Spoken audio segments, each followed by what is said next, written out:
Psaume 2. Pourquoi ce tumulte des nations? Versets 1 à 3. Pourquoi ce tumulte parmi les nations?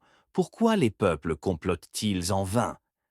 Brisons leurs chaînes. Les gens veulent vivre sans Dieu, sans règles.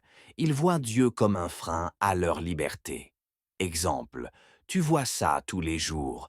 Des gens disent « Je fais ce que je veux. Personne ne me dit comment vivre. » Sur les réseaux, on glorifie la liberté totale, même si ça mène à des vies vides, à l'anxiété ou au burn-out. C'est comme refuser un GPS parce qu'on veut décider de sa route, puis se perdre. Versets 4 à 6. Celui qui siège dans les cieux rit. J'ai établi mon roi sur Sion. Dieu n'est pas impressionné, il n'est pas dépassé. Il a déjà placé Jésus comme roi. Exemple, c'est comme quand tout le monde pense avoir raison sur tout, au travail, sur les réseaux, en politique. Mais en fait, c'est Dieu qui a le dernier mot.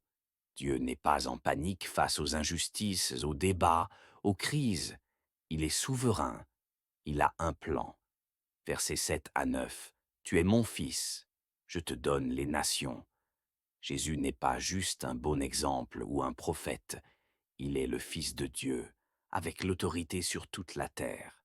Exemple, on cherche souvent des leaders à suivre, influenceurs, patrons, figures politiques. Mais Jésus est bien plus que ça. Il ne cherche pas juste à nous inspirer, il a l'autorité pour transformer nos vies. Tu veux du vrai leadership? C'est en lui qu'il se trouve. Versets 10 à 12. Servez l'Éternel. Heureux ceux qui se réfugient en lui. Dieu nous invite à reconnaître son autorité, à choisir son camp.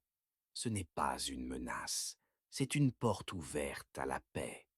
Exemple, quand la vie devient trop lourde, stress au travail, relations compliquées, décisions difficiles, Dieu dit, tu peux arrêter de tout porter seul. Viens te réfugier en moi. Chercher refuge en Dieu, c'est comme rentrer à la maison après une journée difficile. C'est là qu'il y a la paix. En résumé, le psaume 2 nous rappelle, Jésus est roi, même si le monde l'ignore. Résister à Dieu mène à la confusion. Le vrai bonheur vient quand on se réfugie en lui.